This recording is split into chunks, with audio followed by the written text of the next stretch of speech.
Hello everyone.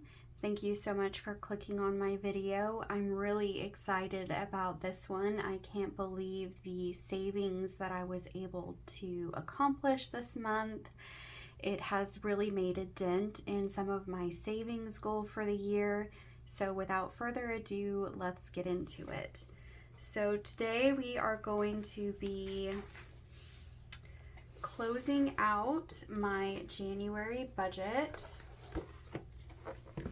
And I'm really excited because I have some big numbers.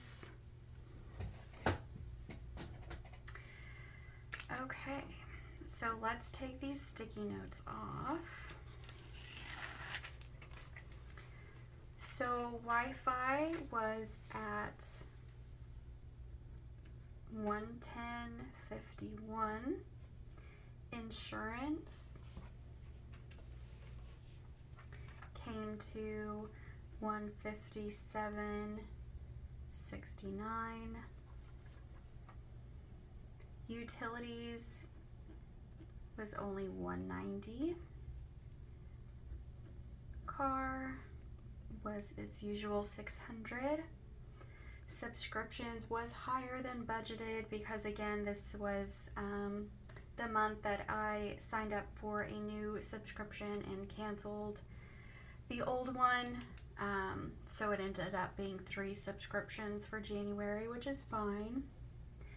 Gas, I did go over just a little bit.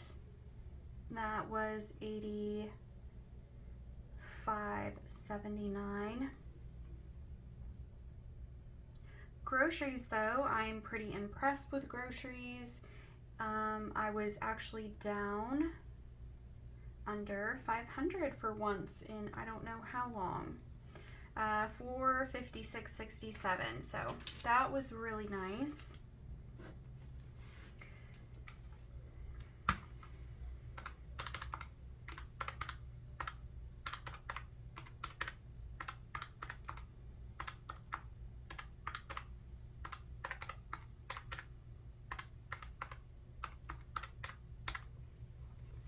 So for my bills total, it was $1,615.66.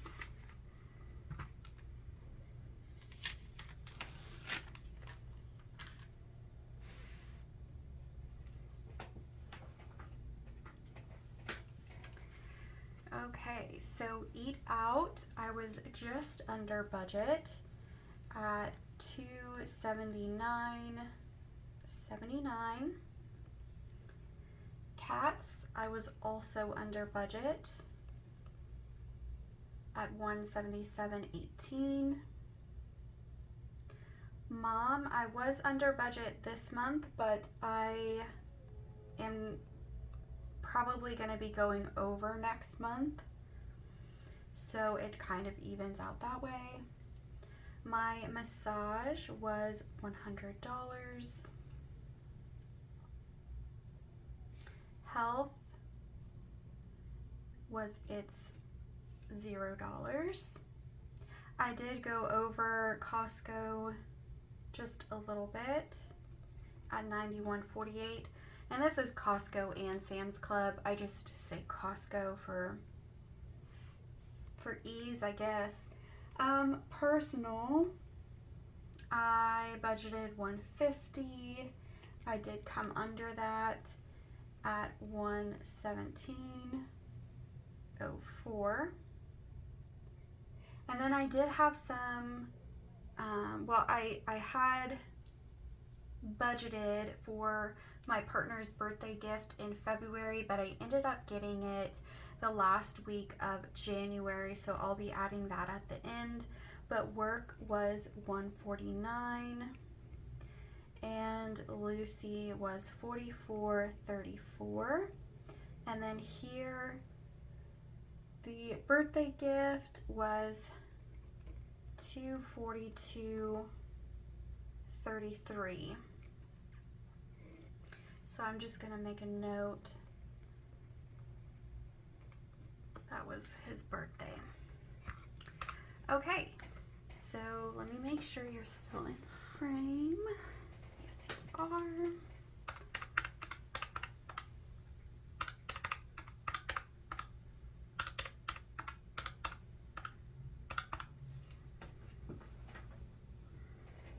I had to double check if I was recording.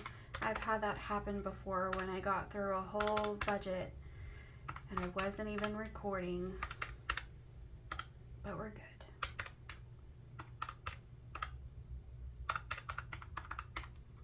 Okay, so my expenses came to $1,347.29.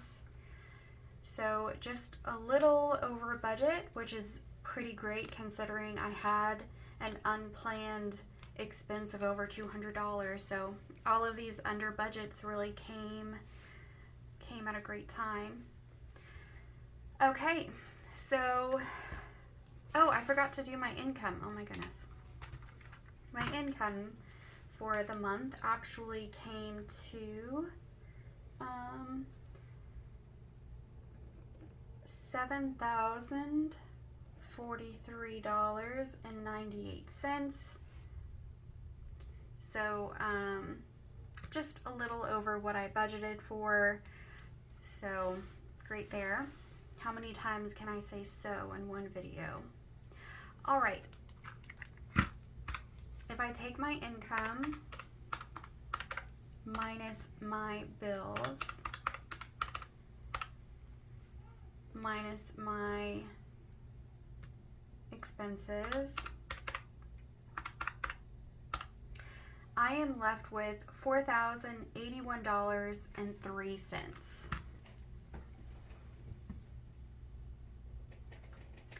That is amazing. I can't believe I have that much left over. So I do have that $300 that's automatically taken out of my accounts for with every paycheck, and since it was a magic month for me, it was $300. So I'm left with $3,781.03 to play with. What I ended up doing, I was a little on the fence about what I wanted to do with this money. Did I put it all into Roth? Did I put it all into savings? Did I do both and split it right down the middle? Or, you know, there were a lot of options that I was considering. What I ended up going with was putting $3,000 to my Roth. So that total was $3,300 to my Roth IRA. And because the lines got messed up because of that birthday, I'm going to add it down here so I know. So $3,300 went to my Roth for the month. This is amazing. I had planned it out that with my, I had it planned that I would need to add $4,900 additional to my Roth on top of my $100 every paycheck. And that added up to the max contribution of $7,500. So this means after this, I only need to add an additional $1,900 to my Roth. And then once I am finished with that, it's just automatically taken out of my paycheck. The $100 every paycheck, like it's out of sight, out of mind, and everything else can go towards my savings goals, which is amazing. So once I take out the $3,300, oh, I already did that. I already did that $300. So once I take out the $3,000, I'm left with $781.03. What I ended up doing was putting $700 to my emergency fund. I was going back and forth, like I said, of just contributing everything to my Roth, which would have made it $4,000 in the month. But it gave me more peace to add $700 to my emergency fund, and so that's what I did. Peace of mind is so important. So once I have that $700 taken out, I have $81 for rollover. I'll have to work on the spacing for the next one. But yes, this was everything for January. I'm really pleased with this month's budget. I did really good at no extraneous expenses. I did have $117 worth of personal expenses, but it was like a heated blanket, and then I bought some alcohol. So I'm not too, like, it was 2 or 3 things, and I was really intentional about them. I mean, how intentional can you be with alcohol? But you get what I'm saying. I didn't spend recklessly. So that is it for my January budget closeout. Yeah, I will do that in another video. I don't want to get into that today. All right, guys, that is it. I hope you enjoyed it. I hope you guys are well. Let me know how your January went and what your savings goals are, and I will talk to you later. Bye.